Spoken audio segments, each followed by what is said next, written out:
طبیب سلیم پاشا کو حیرت تھی کہ سلطان کو محل میں آنے سے پہلے تمام باتوں کی خبر کیسے ہو گئی۔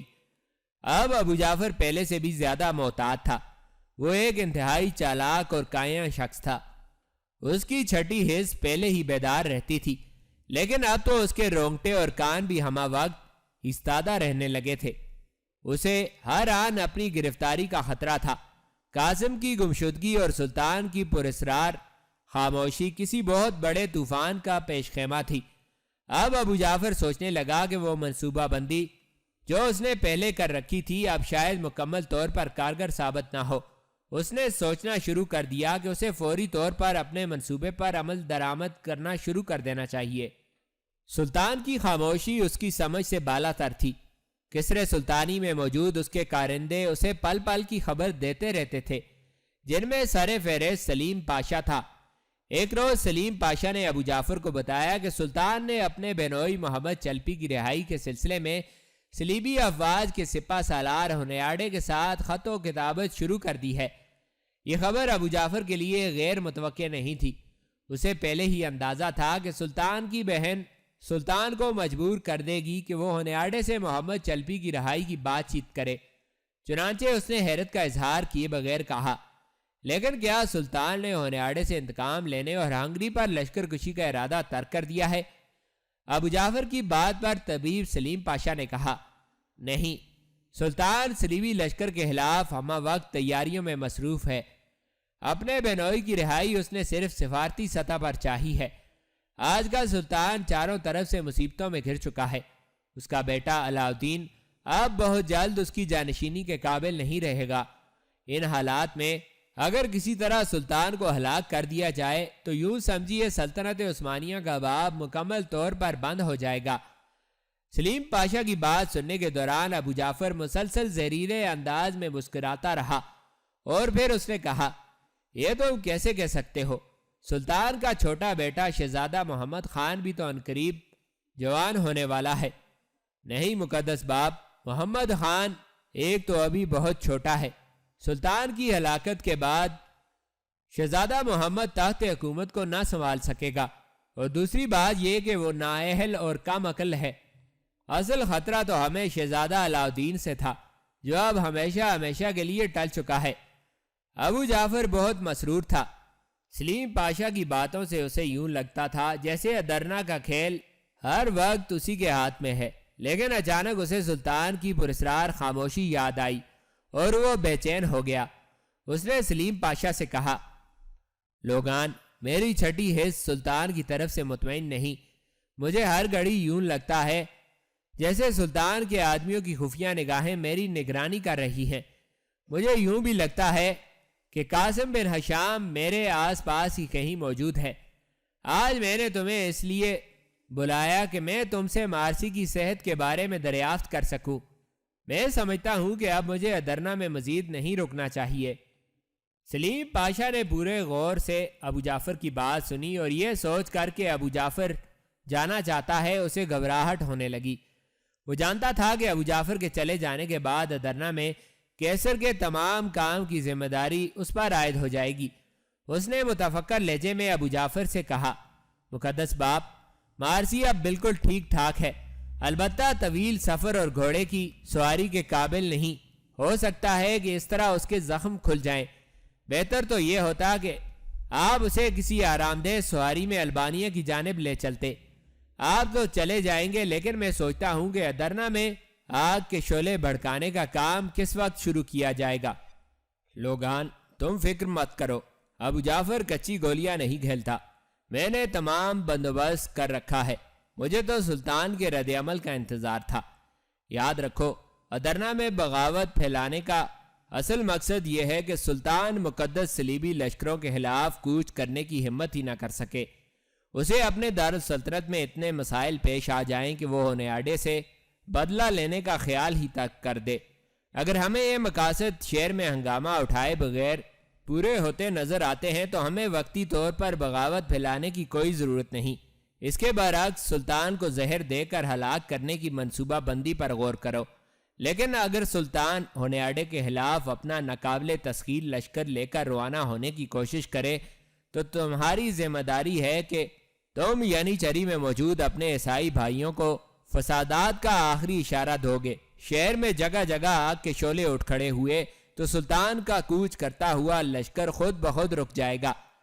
سلیم پاشا حیرت زدہ آنکھوں کے ساتھ کیسر کے اس جاسوس کی باتیں سن رہا تھا۔ ابو جعفر کی منصوبہ بندی اور حکمت عملی کی داد دیے بغیر وہ نہ رہ سکا۔ اب اس کے لیے صورتحال واضح تھی۔ ابو جعفر کے چلے جانے کے بعد اسے سلطان کے ارادوں پر نظر رکھنی تھی۔ اگر سلطان صلیبی لشکروں کے خلاف کوچ سے باز رہتا تو یعنی چری کی بغاوت کو کسی طور پر روکنا سلیم پاشا کی ذمہ داری تھی، اور اگر سلطان کوچ کا ارادہ کرتا تو ادرنا کو فساد اور خون ریزی کے حوالے کرنا بھی سلیم پاشا کا کام تھا۔ اس کے سامنے سب سے اہم کام سلطان کے قتل کی منصوبہ بندی تھی۔ ابو جعفر اور سلیم پاشا دیر تک اپنے آئندہ لاہ عمل کی منصوبہ بندی کرتے رہے۔ آخر یہ طے پایا کہ فی الفور ابو جعفر کا ادرنا سے روانہ ہو جانا ہی سب سے بہتر ہے، کیونکہ قاسم کی گمشدگی اور سلطان کی پراسرار خاموشی در حقیقت ابو جعفر کے خلاف خطرے کا اعلان تھی۔ چنانچہ ابو جعفر کے فرار سے لے کر سلطان کے قتل تک تمام معاملے طے کر چکنے کے بعد سلیم پاشا نے ابو جعفر سے اجازت لی اور اپنے گھر چل دیا۔ اگلے دن جمعۃ المبارک تھا۔ ابو جعفر ادرنا کا مشہور خطیب تھا اور وہ یہ نہیں چاہتا تھا کہ ادرنا کے لوگ اسے خطبہ جمعہ میں غیر حاضر پائیں۔ چنانچہ اس نے خطبہ جمعہ کے بعد ہفتہ کی شب رات کی تاریکی میں مارسی کو لے کر البانیہ کی جانب روانہ ہونے کی حکمت عملی تیار کر لی۔ کسی بھی قسم کے ہنگامی حالات کے لیے متبادل لاہ عمل بھی سوچا گیا تھا، اور وہ یہ تھا کہ اگر ابو جعفر کو اس دوران اچانک گرفتار کر لیا جاتا ہے تو یعنی چری میں موجود اس کا تیار دستہ اسے پہلی منصوبہ بندی کے تحت بزور شمشیر فوری آزاد کروائے گا اور اسے برق رفتاری سے شہر سے باہر ایک خفیہ مقام پر پہنچا دیا جائے گا جہاں اس کے تجربہ کار ساتھی مارسی کو لیے ہوئے موجود ہوں گے، اور اس طرح یہ لوگ بجلی کی سی تیزی کے ساتھ فرار ہو جائیں گے۔ شاید ابو جعفر کے نصیب میں متبادل لاہ عمل کے ذریعے فرار ہونا ہی لکھا تھا، کیونکہ عین اس وقت جب وہ سینکڑوں لوگوں کے سامنے جمعہ کا خطبہ ادا کر رہا تھا ایک انتہائی عجیب و غریب واقعہ پیش آیا۔ ہوا یوں کہ خطبہ جمعہ جاری تھا، لوگ بادب ہو کر مسجد میں بیٹھے تھے کہ اتنے میں منبر خطابت کے قریب سے ایک لمبا دھڑنگا شخص اٹھا جس نے اپنے چہرے کو امامہ کے پلو سے چھپا رکھا تھا۔ ابو جعفر منبر پر بیٹھا خطبہ پڑھ رہا تھا کہ وہ شخص چلتا ہوا منبر کے پاس آ کر ٹھہر گیا۔ یکلخت پورے مجمع کی نظریں اس لمبے دھڑنگے شخص پر جا پڑی۔ مسجد میں موجود سینکڑوں افراد حیرت و استعجاب سے اس اجنبی کی جانب دیکھنے لگے۔ ابو جعفر نے اس شخص کو اپنے پاس آتے دیکھا تو اس کا خون خشک ہو گیا۔ اسے کچھ سمجھ میں نہ آ رہا تھا کہ یہ کیا ہو رہا ہے۔ پہلے پہل اس کی زبان لڑکھڑانے لگی اور پھر وہ یکلخت خاموش ہو گیا اور کڑکدار آواز میں اجنبی سے پوچھا، کون ہو تم اور خطبہ جمعہ کے دوران اٹھنے کی جرت کیسے کی تم نے؟ مسجد میں موجود ہر شخص کا دل زور زور سے دھڑکنے لگا۔ اس شخص نے ابو جعفر کی بات کا کوئی جواب نہ دیا اور اپنے چہرے کو پھیر کر عوام کی جانب کر لیا۔ ایسے لگتا تھا جیسے وہ حاضرین محفل سے کچھ کہنے والا ہے، اور پھر چند لمحوں بعد اس نے بآواز بلند کہا، معزز حاضرین جمعہ، یہ شخص جسے آپ خطیب مغرب کے نام سے جانتے ہیں اور جو آپ کے سامنے پچھلے 20 برس سے خطبہ جمعہ پڑھ رہا ہے، مسلمان نہیں بلکہ ایک راسخ العقیدہ عیسائی ہے۔ یہ ادرنا میں کیسر قسطنطنیہ کے جاسوسوں کا سرغنہ ہے۔ حاضرین کرام، محض آپ لوگوں کی وجہ سے اب تک سلطان معظم اس شخص کو گرفتار کرنے سے معذور رہے۔ سلطان معظم کو یہ خطرہ تھا کہ آپ لوگ ابو جعفر کی گرفتاری پر ہنگامہ برپا کر دیں گے، چنانچہ انہوں نے طویل انتظار اور منصوبہ بندی کے بعد یہ فیصلہ صادر کیا کہ ابو جعفر کو بڑے مجمع میں گرفتار کیا جائے۔ ابو جعفر کی حالت دیکھنے کے قابل تھی۔ وہ شخص جو اپنے جذبات پر کسی گرگٹ کی طرح قابو پا لیا کرتا تھا، آج اس کی تمام مہارت اور تجربہ دھرے کا دھرا رہ گیا۔ سخت سردی کا موسم تھا لیکن اس کا جسم پسینے سے شرابور ہو گیا۔ اس کا چہرہ دیکھ کر یوں لگتا تھا جیسے کسی نے اس کی کلائی کاٹ کر اس کا سارا خون نکال لیا ہو۔ اب اسے سلطان کی پراسرار خاموشی اور قاسم کی گمشدگی کی صحیح وجہ سمجھ آئی۔ تو سلطان نے یہ چال کھیلی تھی۔ ابو جعفر کے فرشتوں کو بھی خبر نہ تھی کہ اسے گرفتار کرنے کے لیے خطبہ جمعہ کا انتخاب کیا جائے گا۔ یہاں تو نہ اسے کوئی بچانے والا تھا اور نہ ہی اس کا کوئی محافظ دستہ۔ مجمع میں صرف ایک شخص ایسا موجود تھا جو ابو جعفر کی خفیہ تنظیم کا رکن تھا۔ اس شخص نے ابو جعفر کو یوں سر بزم بری طرح پھنستے دیکھا تو ہمت کر کے اٹھا اور ممبر کے قریب لمبے دڑنگے شخص سے کہنے لگا، تم جھوٹ بکتے ہو۔ خطیب مسجد پر اس قدر سنگین الزام لگا کر تم نے اپنی موت کو آواز دی ہے۔ یہ مجمع تمہیں زندہ نہیں چھوڑے گا۔ اگر تمہاری بات میں سچائی ہے تو تم نے اپنے چہرے کو کیوں چھپا رکھا ہے؟ تم کسی کو کوئی ثبوت نہیں دکھا سکتے۔ ہم خطیب مغرب کے مرید اور مقتدی ہیں، تمہاری اس گستاخی پر تمہیں معاف نہیں کر سکتے۔ وہ شخص انتہائی جذباتی انداز میں بات کر رہا تھا۔ ابو جعفر نے اپنے کارندے کو یوں کھڑے ہوتے دیکھا تو اس کی ڈھارس بندی۔ اب وہ کسی قدر سنبھل چکا تھا۔ اس کے دماغ نے فوراً کام کیا اور اس نے گریدار آواز کے ساتھ مجمع سے مخاطب ہو کر کہا، پکڑ لو اس ناہنجار کو جس نے اسلام کے ایک پرانے خادم کو بھرے مجمع میں عیسائی کہہ کر اسلام اور سلطنت عثمانیہ کی توہین کی ہے۔ لوگ پہلے ہی سنسنی کی شدت سے چیمگوئیوں اور خسر پھسر میں مصروف تھے۔ بعض منچلے اور جوشیلے نوجوان اپنی جگہ پر بار بار پہلو بدل رہے تھے۔ جو ہی خطیب مغرب نے حکم دیا وہ جوشیلے نوجوان اٹھے اور ممبر کے پاس کھڑے نقاب پوش کو پکڑنا چاہا۔ ابھی وہ ایک قدم بھی نہ بڑھ پائے تھے کہ پوری مسجد ایک گونجدار آواز سے گونج اٹھی۔ یہ گرجدار آواز کس کی تھی؟ یہ گرجدار آواز سلطان مراد خان ثانی کے محافظ دستے کے سپاہ سالار تغرل بیگ کی تھی۔ تغرل بیگ نے شیر کی طرح دہاڑتے ہوئے کہا، خبردار کوئی اپنی جگہ سے نہ ہلے۔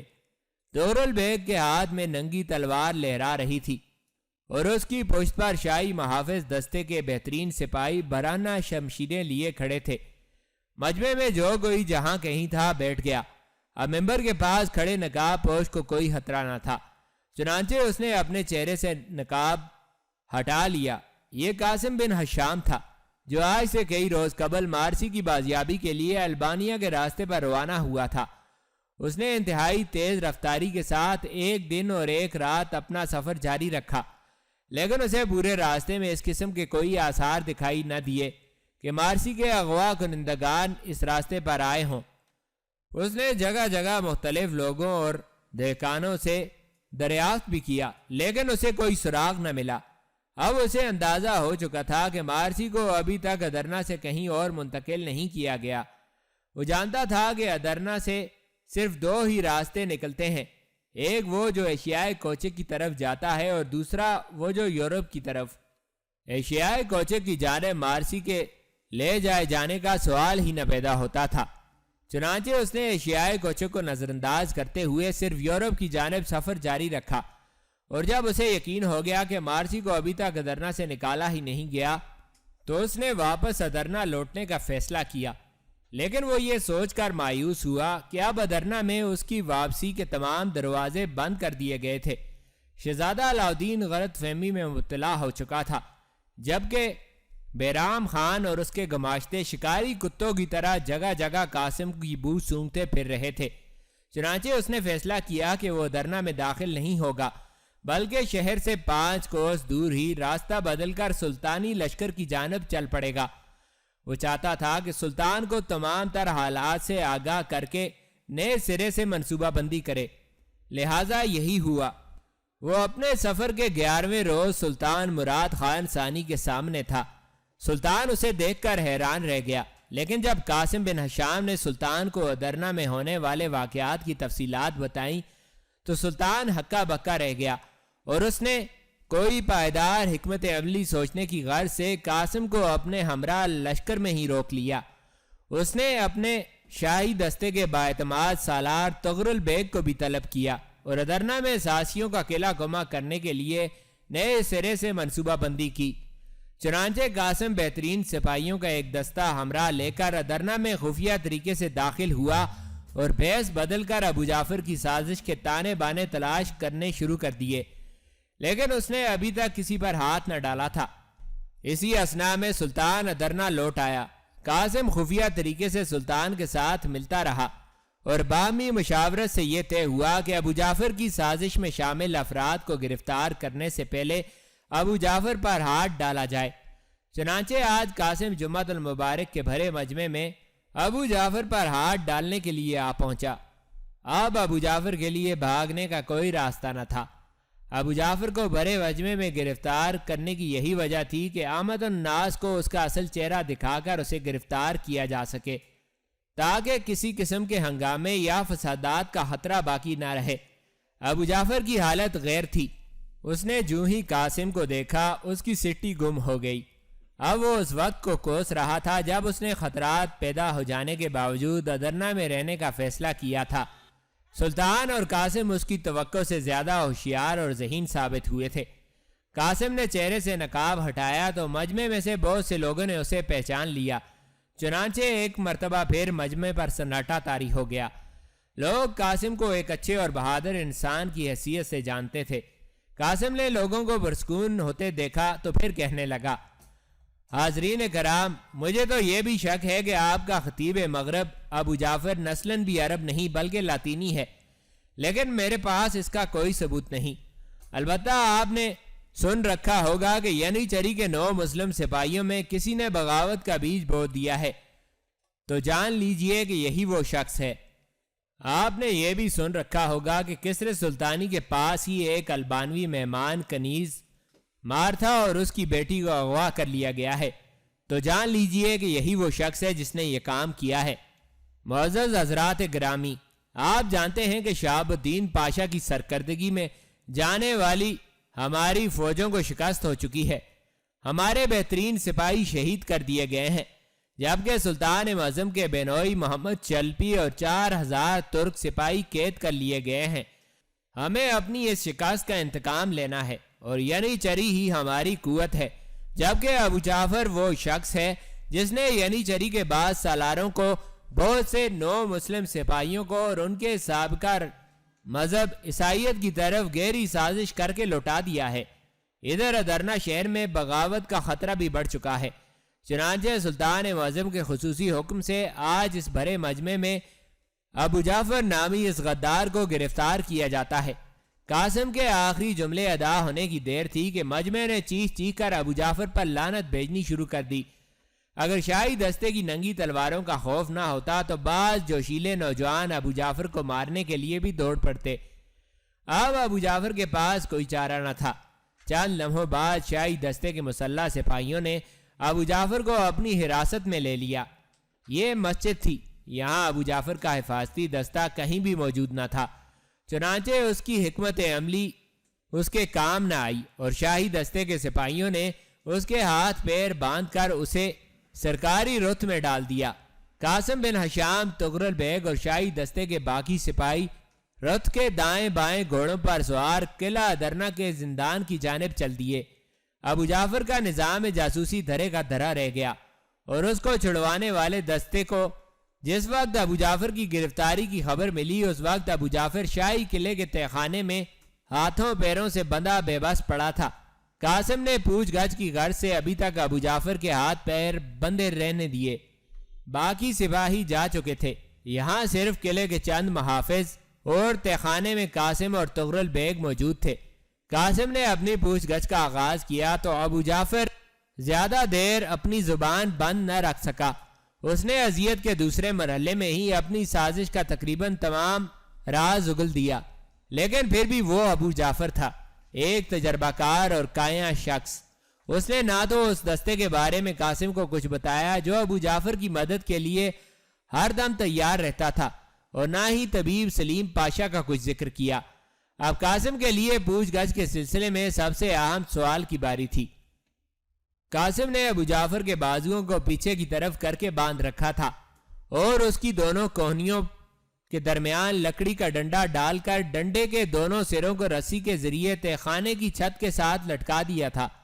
ابو جعفر کے پیروں تلے ایک عجیب و غریب میز رکھا تھا جس کے تختے ہینڈل کے ذریعے اوپر نیچے ہونے کی صلاحیت رکھتے تھے۔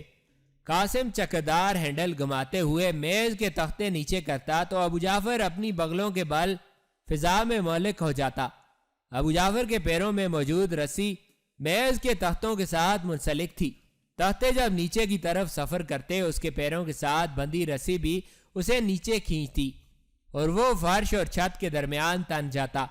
قاسم کا ہاتھ پہیہ نما ہینڈل پر تھا۔ وہ جو ہی تختے کے ہینڈل کو ذرا سا گھماتا تو ابو جعفر کی فلک شگاف چیخیں نکلنے لگتی۔ قاسم نے ابو جعفر کے سامنے ہینڈل پر ہاتھ رکھا اور اس سے کہا، ابو جعفر، ایک ہی بار بتا دو کہ مارتھا بیگم کی بیٹی مارسی کہاں ہے؟ یہ سوال اگر قاسم کے لیے اہم تھا تو ابو جعفر کے لیے بھی کم اہم نہ تھا۔ وہ اگر اس بارے میں بتا دیتا تو طبیب سلیم پاشا کا راز کھل جاتا اور اس کا راز کھلتے ہی شہزادہ علاؤدین کے بچ نکلنے کی امید پیدا ہو جاتی۔ ابو جعفر نے پوری قوت سے دانت بھینچ لیے اور کوئی جواب نہ دیا۔ قاسم نے ہینڈل کو پورے زور کے ساتھ گھمایا۔ ابو جعفر کو ایسے لگا جیسے اس کا جسم ٹوٹ کر 2 حصوں میں تقسیم ہو جائے گا۔ اس نے چیخ چیخ کر کہنا شروع کر دیا، مارسی یہاں نہیں ہے، مارسی یہاں نہیں ہے، مجھے چھوڑ دو۔ ابو جعفر شدید تکلیف میں مبتلا تھا۔ قاسم نے ہینڈل واپس گھمائے بغیر پوچھا، یہاں نہیں تو کہاں ہے؟ وہ البانیہ جا چکی ہے۔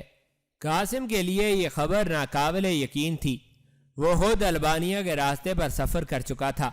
اس نے انتہائی کرخت لہجے میں ابو جعفر سے کہا، تم جھوٹ بکتے ہو، مارسی یہی ہے، ادرنا میں نے البانیہ کا سارا راستہ چھان مارا ہے۔ کیا وہ ہوا میں اڑ کر البانیہ گئی ہے؟ نہیں، مجھے چھوڑ دو۔ اسے پہلے ایشیائے کوچک کے راستے پر 100 کوس روانہ کیا گیا، پھر وہ سمندری راستے سے درے دانیال کو عبور کرتی ہوئی البانیہ پہنچی۔ قاسم کے لیے یہ خبر روح فرسا تھی۔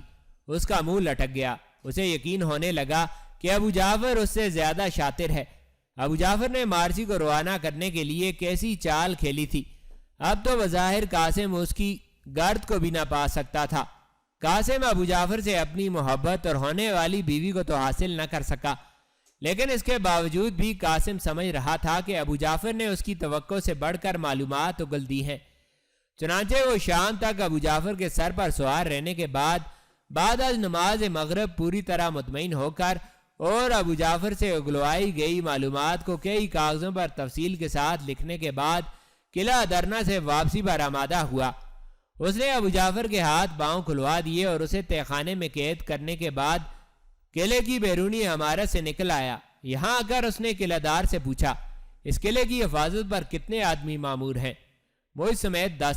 قاسم نے اطمینان سے سر ہلایا۔ اسے قطعاً توقع نہ تھی کہ اس چھوٹے سے قلعے پر ابو جعفر کو چھڑوانے کے لیے کوئی حملہ آور ہو سکتا ہے۔ یہ در حقیقت ایک بہت چھوٹا سا جنگی قلعہ تھا جو شہر کی فصیل میں شمال مغربی کونے پر واقع تھا۔ یہ صرف ان دنوں میں استعمال میں آتا تھا جب کبھی وہ شہر محاصرے کی زد میں آ جاتا۔ اس قلعے کے 2 ہی برج تھے اور دونوں شہر پناہ سے خاصے بلند ہونے کی وجہ سے شہر سے باہر دور تک نگرانی اور حملہ کرنے کے کام آتے تھے۔ قاسم نے قلعہ دار کو ابو جعفر کے طعام و لباس کے بارے میں ہدایات جاری کی اور یہ کہہ کر کہ یہاں ابو جعفر کی اسیری انتہائی خفیہ راز ہے، وہاں سے نکل آیا۔ تغرل بیگ اس کے ہمراہ تھا۔ آج قاسم نے ایک بہت بڑی مہم سر کی تھی کیونکہ اس نے اپنے سب سے بڑے شکار ابو جعفر کی گردن دبوچ لی تھی اور اس سے اس کی پوری سازش کا تمام منصوبہ اگلوا لیا تھا۔ اب ادرنا کو داخلی طور پر کوئی خطرہ درپیش نہ تھا۔ قاسم نے سلطان کو ابو جعفر سے اگلوائی گئی معلومات پر مشتمل دستاویزات دکھائیں اور سلطان سے ان تمام لوگوں کی گرفتاری کا حکم حاصل کر لیا جو اس سازش میں ملوث تھے۔ ان میں بعض بڑے افراد بھی تھے، یعنی چری کے بعض سالار اور سپاہی بھی تھے، اور شہر میں مختلف حلیوں میں قیام پذیر کیسر کے 2-4 اہم جاسوس بھی تھے۔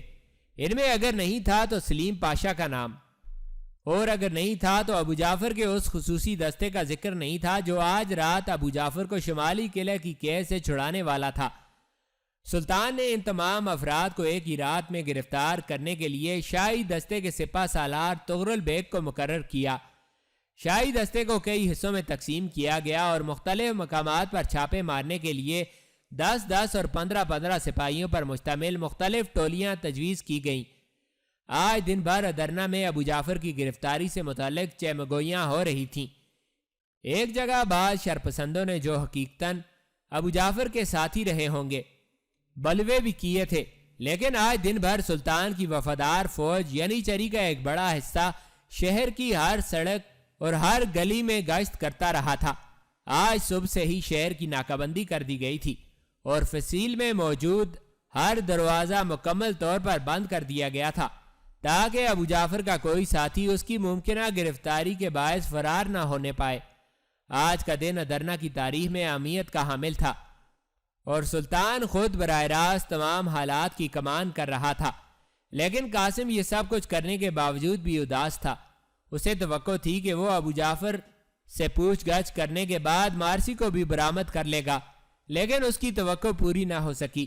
مارسی کو جس قدر نزدیک محسوس کر رہا تھا، مارسی اس سے اتنی ہی دور ہوتی جا رہی تھی۔ سلطان نے ابو جعفر کی گرفتاری سے پہلے ادرنا میں باقاعدہ منادی بھی کرائی۔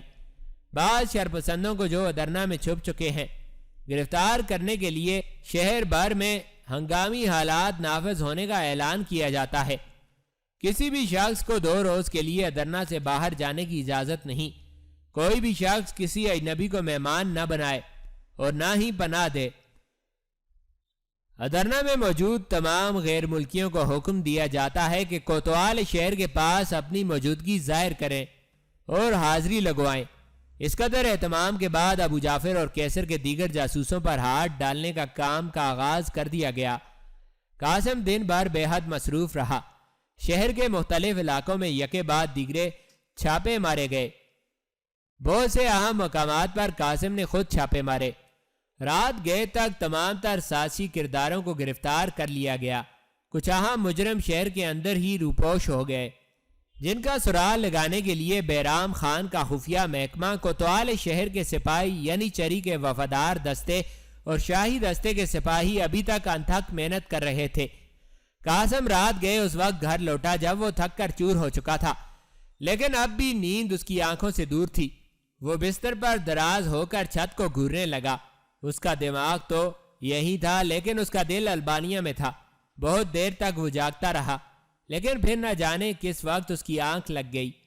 اگلی صبح قاسم کی آنکھ کھلی تو اس کے لیے سب سے پہلی خبر انتہائی سنسنی خیز اور پریشان کن تھی۔ اسے صبح ہی اس کے ایک اپنے آدمی نے اطلاع پہنچائی کہ گزشتہ شب شمالی قلعے پر کسی گروہ نے شبخون مارا ہے اور حملہ آور کیسر کے خطرناک جاسوس ابو جعفر کو چھڑا کر لے گئے ہیں۔ واقعے کی تفصیل کچھ یوں تھی۔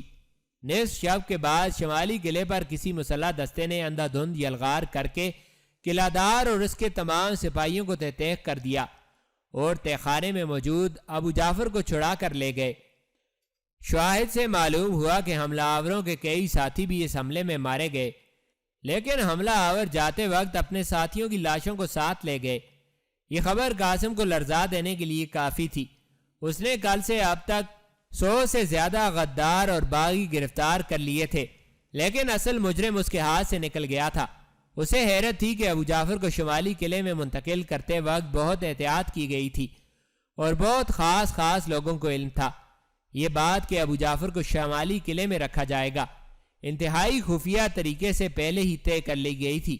وہ سوچ رہا تھا کہ یقیناً ابھی تک ابو جعفر کا کوئی خاص مورا پکڑے جانے سے رہ گیا تھا، جس نے نہ صرف شمالی قلعے کا پتہ چلا لیا بلکہ رات ہی کو ابو جعفر کو چھڑا کر لے گیا۔ ادھر ابو جعفر اس وقت مارسی اور اپنے 6 ساتھیوں کے ہمراہ ایک پہاڑی درے سے گزر رہا تھا۔ اس کی منزل تھی البانیہ کا محل۔ مارسی ایک رتھ میں سوار تھی جس میں 3 گھوڑے جٹے ہوئے تھے۔ روانگی سے قبل طبیب سلیم پاشا نے مارسی کو نیند کی دوا پلا دی تھی۔ یہی وجہ تھی کہ مارسی ابھی تک سو رہی تھی۔ شہر میں ناکہ بندی کے باوجود وہ کامیابی کے ساتھ اس لیے نکل آئے تھے کہ ابو جعفر کو چھڑانے والے حملہ آور ابو جعفر کے ہمراہ فصیل کو پھاند کر دوسری جانب اترے تھے اور مارسی کو سلیم پاشا نے اپنا اثر و رسوخ استعمال کر کے شہر سے باہر لالا شاہین کی یادگار تک پہنچایا تھا۔ مارسی کو سر شام ہی شہر سے نکال لیا گیا تھا۔ قاسم بن ہشام نے ابو جعفر کی 20 سالہ محنت کو ایک ہی دن میں سبوتاش کر دیا تھا۔ اس نے بغاوت کے سارے بیڑے ادھیڑ کر رکھ دیے تھے۔